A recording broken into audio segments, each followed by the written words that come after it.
Good news coming out of Washington, D.C. today from the Department of Energy.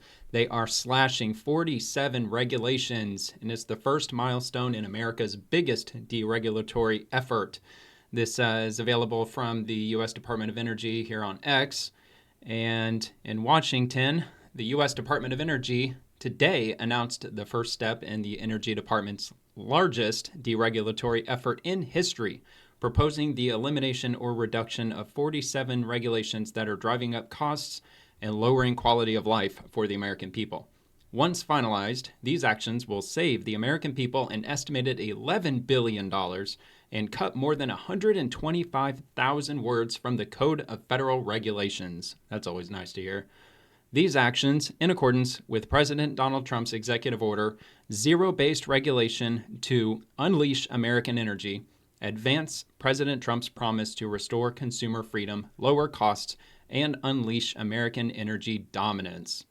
Quote, while it would normally take years for the Department of Energy to remove just a handful of regulations, the Trump administration assembled a team working around the clock to reduce costs and deliver results for the American people in just over 110 days, said the U.S. Secretary of Energy Chris Wright. Thanks to President Trump's leadership, we are bringing back common sense, slashing regulations meant to appease Green New Deal fantasies, restrict consumer choice, and increase costs for the American people. Promises made, promises kept. The 47 actions include the proposed elimination or modification to dozens of consumer appliance standards, regulations limiting building and energy production, and unscientific DEI requirements for grant recipients. The full list of actions is available below, and they have all of them listed. I'm going to go over some of them. I'm not going to go over all of them because there's 47, and that's going to take me forever. So I'm pretty much just going to read through them just one by one, and I'll stop at some of them, and I'll help define exactly what it is that they're deregulating or what they're changing to the best of my ability. And yeah, we'll just start here at number one.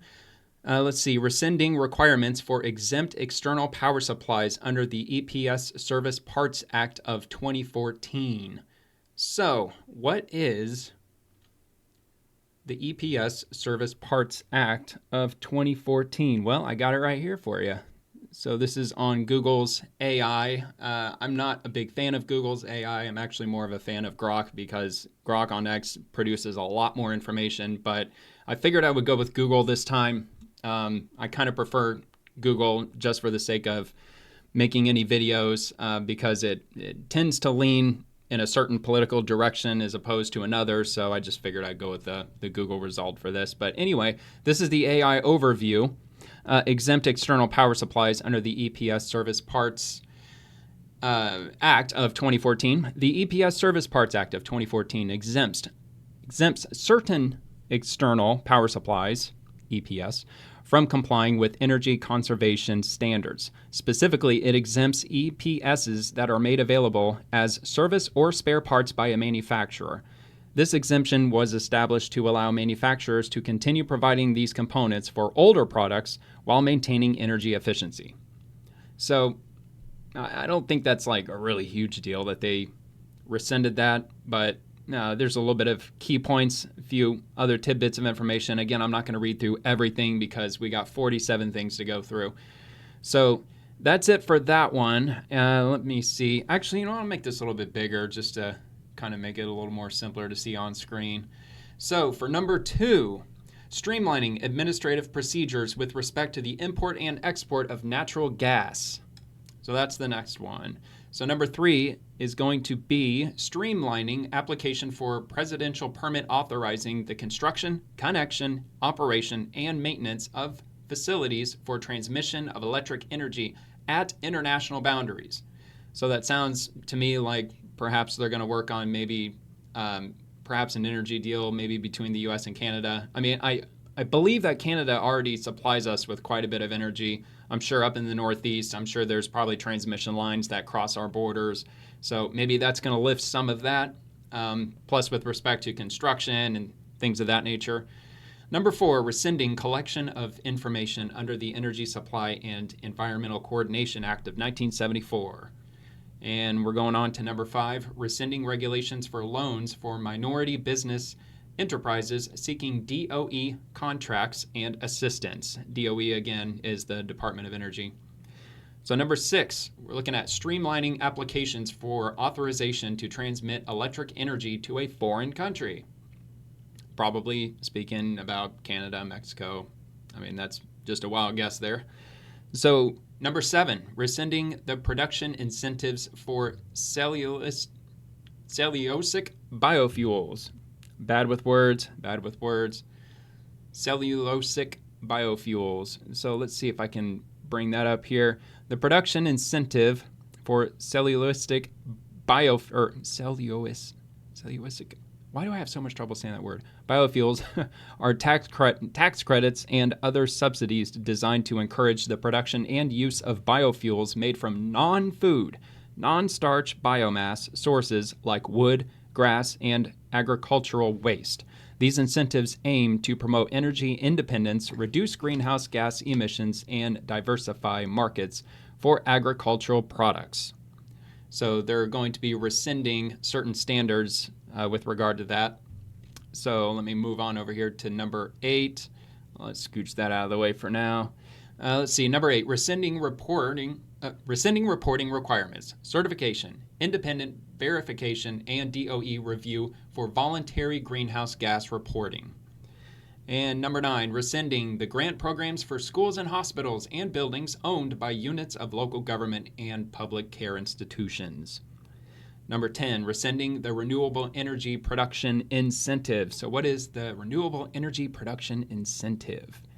The renewable energy production incentives, or REPI is the acronym, are financial incentives similar to tax credits designed to encourage the development and deployment of renewable energy technologies by both private and public sector entities. The primary aim is to promote the use of clean energy sources and reduce reliance on fossil fuels. So they're going to be rolling back some of that. I think that's a good thing. I think we've wasted insane amounts of money on these programs. I believe that is related to this, if I'm not mistaken. So the U.S. government invests a significant amount in renewable energy production incentives. Federal subsidies for renewable energy products have more than doubled since 2016, reaching $15.6 billion in 2022. That's your tax dollars, according to Investopedia and Reuters. These subsidies take various forms, including tax credits, research and development spending, and loan guarantee programs, according to Investopedia. The Inflation Reduction Act of 2022 further expanded these incentives, according to the U.S. Department of the Treasury. So pretty much using billions and billions of your tax dollars to try to develop renewable energy, which we've seen time and time again is very counterproductive, if not completely ineffective. I mean, I can't remember what those energy farms are called, where they've got all those mirrors that are turned toward this pillar that's in the center, where all this sunlight concentrates in the center, and I guess it probably turns water into steam. I think they're going way over the top with that. I think nuclear energy, it's a very proven system. It's very, well, I don't know if I'd say it's very simple to create energy from it, but it's a very simple process, turning water into steam. So, and anyway, with those energy farms, they're taking a whole bunch of those things offline. I read about that probably about a month ago. I think they might have been in California. There's quite a few. They're just not financially feasible to keep those things running. The same with solar panels. I mean, if a hailstorm blows through the area, like some of those solar panel farms that are out in places like Texas or the Midwest, you get a hailstorm that rolls through, it just wipes out the entire thing, damages tons of solar panels, not to mention the possibility of tornadoes, things like that. The windmills, they're also not all that effective either. They only have a 10 or a 15-year lifespan, give or take, for the operation of these windmills, some of which cost over $1 million for each of them to install. So it's nice to hear that they're getting rid of a lot of that bullshit. And anyway, without trying to waste too much time, go ahead and get rid of that. And what number are we on now? 11, right? Streamlining the procedures for acquisition of petroleum for the Strategic Petroleum Reserve. All right. Rescinding energy conservation standards. This is number 12. Conservation standards for automatic commercial ice makers. And let's go on to number 13 here. Rescinding energy conservation standards for commercial pre-rinse spray valves. And number 14. So the next number of these, I think it's from number 14 down to number 24. I've actually got definitions for each one of these because I thought it was kind of important to go through. I'm not going to, again, spend a whole hell of a lot of time going over each one, but I'll show the info here and I'll just do just a quick summary.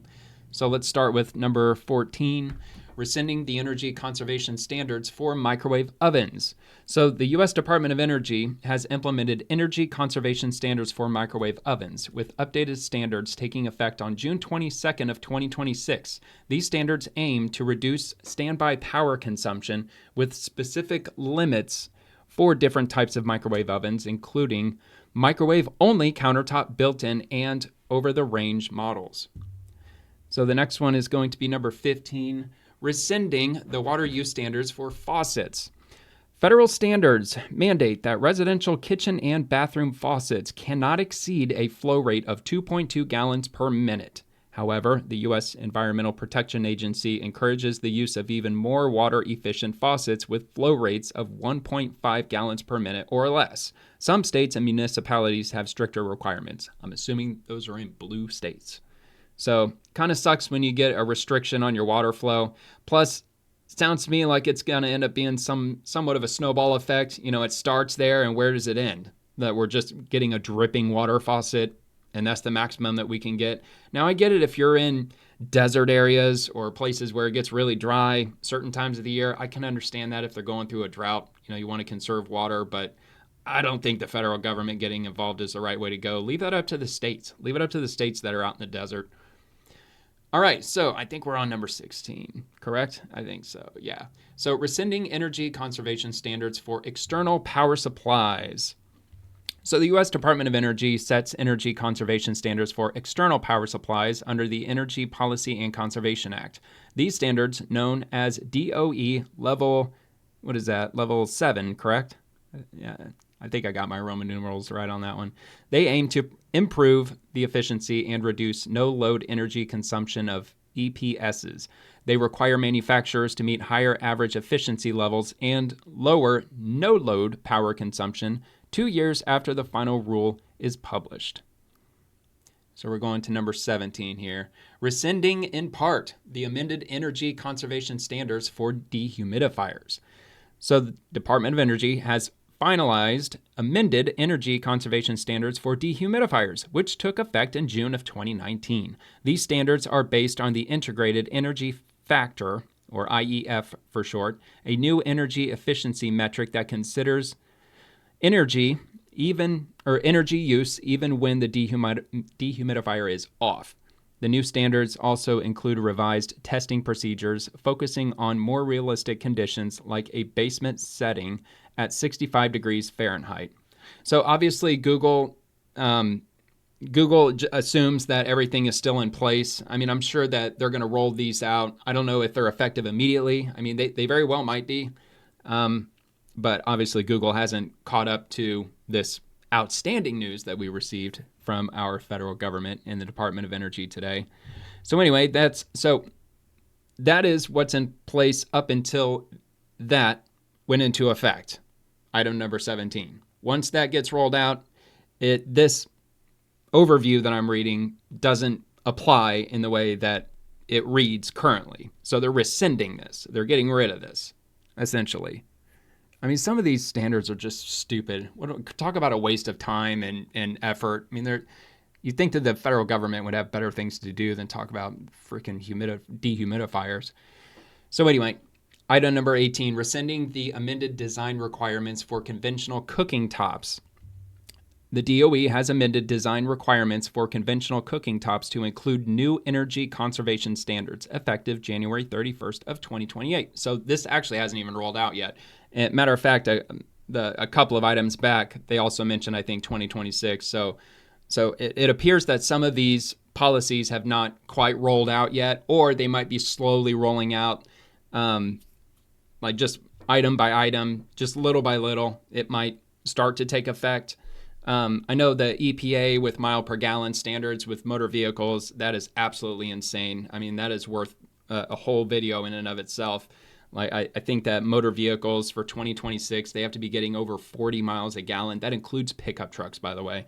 Absolutely insane. They're ruining the auto industry. That is absolutely worthy of a video. So anyway, moving on, or getting back to this, conventional cooking tops. So these standards, if it were rolled out, detailed in a direct final rule, set maximum integrated annual energy consumption limits for both electric and gas cooking tops. Additionally, the rule establishes a new test procedure for measuring the energy consumption of these products, incorporating revisions to IEC 60350-2. So that's it for that one for the cooking tops. I don't think that anybody's going to be required to have to replace them. I think that's really what the Biden administration was hoping, was that a lot of this stuff would, like, that's in our household. Well, I maybe we wouldn't have to replace it. I guess if your appliance breaks and you got to go out and buy a new one, the new one that you buy has to conform to these standards. So maybe you wouldn't have to get rid of what you have existing. At least I would hope not. I mean, I don't think that we're quite that dystopic yet, but who knows? Maybe they were going to require us to replace all this shit. So, all right. So rescinding the amended design requirements for conventional ovens. So that's item number 19. So the DOE, again, Department of Energy, has finalized new and amended energy conservation standards for conventional cooking products, including ovens, that will be effective on January 31st, 2028. So hadn't taken effect. These standards are designed to improve energy efficiency and reduce energy consumption of ovens. Number 20. Rescinding the amended water conservation standards for commercial clothes washers. DOE is proposing to rescind the amended water conservation standards for commercial clothes washers, returning to the baseline standards specified in the Energy Policy and Conservation Act.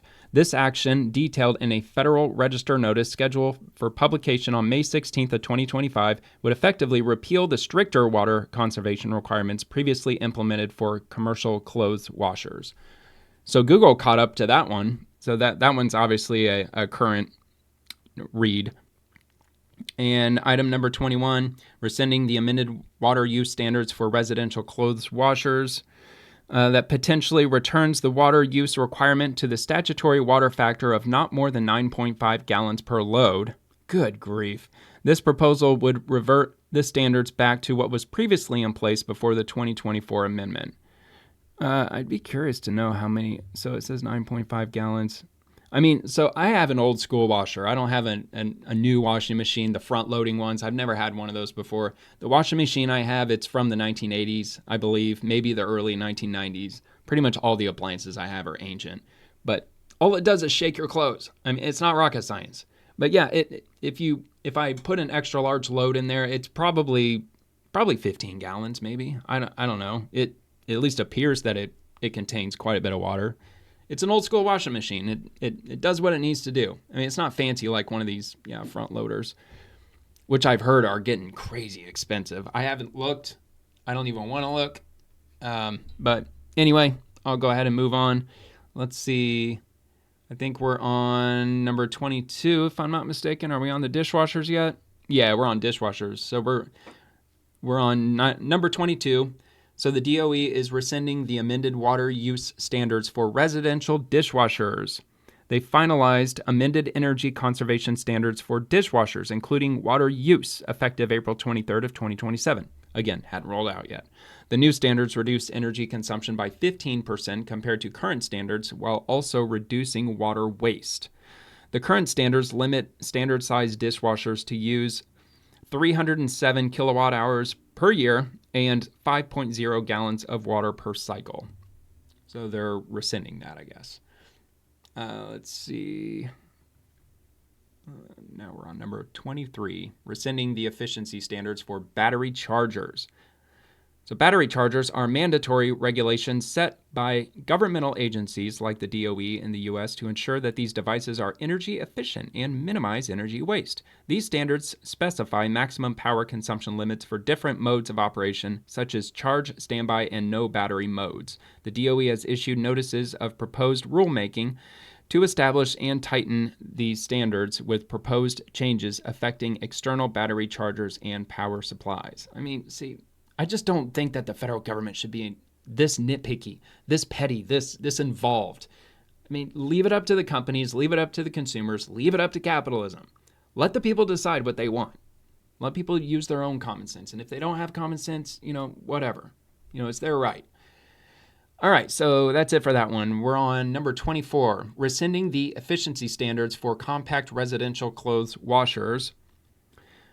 Efficiency standards for compact residential clothes washers they're also known as front-loading compact washers. Just mentioned that a minute ago. Mandate minimum energy efficiency ratios to ensure they are energy efficient. Specifically, the standard requires a minimum EER of 5.02 pounds per kilowatt hour cycle for front-loading compact washers with less than 3 cubic feet capacity and a minimum EER of 5.52 pounds per kilowatt hour per cycle for front-loading standard size washers. 3.0 cubic feet or greater with an average cycle time of 45 minutes or greater. Good grief, man, that was a mouthful. According to the Federal Register. So these standards also apply to semi-automatic clothes washers, which have a minimum EER of 2.12 pounds per kilowatt hour per cycle, according to the Federal Register. Yeah, and there's some information down here about that. They get into a little bit of the details. The standards would be mandatory by March 1st of 2028. Again, it's not 2028 yet, so that hadn't fully gone into effect. So that's it for those. I am going to keep moving on. I'm going to go on to number 25. Let me just take a quick look here and see, because I got a couple of notes here, I think. All right, anyway, number 25, rescinding floodplains and wetlands environmental review requirements. And then moving straight on to number 26, ending requirements for members of one sex to be able to try out for sports teams of the opposite sex. And I don't think that I had anything listed out for that, but yeah, honestly, I could kind of take that or leave it. Doesn't the NFL technically, they allow women to try out for the NFL, for the National Football League? I think that women technically can try out. They just have to meet the standards. They have to meet the requirements. And I don't know what they are. Obviously, they're extremely physically fit, like some of the most elite athletes on the planet. But I can imagine that if a woman is athletic enough to tackle 300, 350-pound dudes that are like 6 feet, 4 inches tall, if she's got what it takes, I don't know. Obviously, it's never going to happen. There's just no way in hell. Women are just not built that way. Not even close. But I get it. This is probably covering the whole transgender thing. Maybe I'm wrong. I don't know. I'm assuming that's probably where they're going with that. So anyway, number 27, rescinding new construction requirements related to non-discrimination in federally assisted programs or activities. Number 28, rescinding obsolete financial assistance rules. Going on to 29, rescinding obsolete transfer of proceedings regulations. And then number 30, rescinding regulations related to non-discrimination on the basis of sex in education programs or activities receiving federal financial assistance. That sounds like a good thing, I think. Let's see, number 31, rescinding regulations related to non-discrimination in federally assisted programs or activities, general provisions. And number 32, I think that's pretty similar. Yeah, rescinding regulations related to non-discrimination in federally assisted programs or activities, non-discrimination on the basis of age. Number 33, rescinding unnecessary regulation encouraging alternative dispute resolution. So number 4, withdrawing air cleaners as a covered consumer product. So what is a covered consumer product? A covered consumer product under the U.S. Department of Energy is a household item or appliance subject to energy conservation standards. These standards aim to reduce energy consumption and improve efficiency. The Energy Policy and Conservation Act outlines which products are covered and how they are determined. So it's listed here in the law. Secretary of Energy can also designate additional products as covered if their average annual per household energy use is likely to exceed 100 kilowatt hours. The standards and testing. Once a product is designated as covered, the DOE sets standards for its energy efficiency and test procedures to ensure compliance. And we're going to go over, we don't have to go over the examples, but let's see. In essence, a covered consumer product is a household item or appliance that the DOE regulates to promote energy conservation through standards and testing procedures. There's a number of these that are listed on here. That's why I figured I would give the definition before I started with those. I think there's 5 items in total. Yeah, 34 through 38. So number 34, withdrawing air cleaners as a covered consumer product. Number 35, withdrawing compressors as a covered equipment. Number 36, withdrawing miscellaneous refrigeration products as a covered consumer product. Number 37, withdrawing portable air conditioners as a covered consumer product. Number 38, withdrawal of fans and blowers as covered equipment.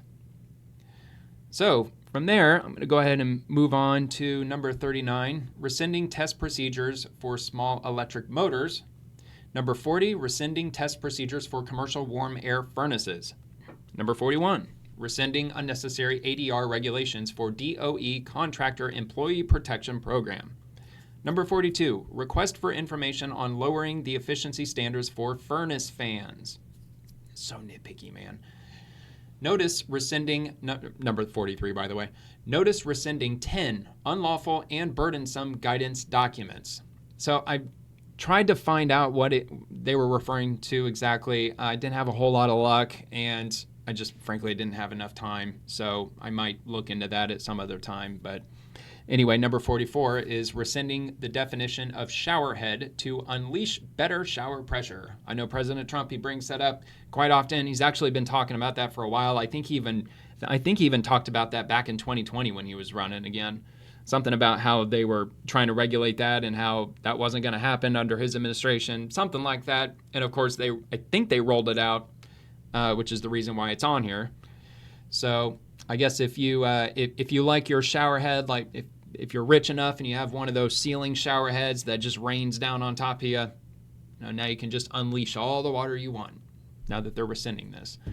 So number 45, withdrawing portable electric spas as a covered product. Number 46, withdrawing miscellaneous gas products as a covered product. And finally, number 47, delaying compliance date for federal agencies to meet the Clean Energy Federal Building Rule. Let's see what that means. Federal agencies are required to meet the Clean Energy for New Federal Buildings and Major Renovations of Federal Buildings Rule by phasing out fossil fuel usage in new and renovated federal buildings.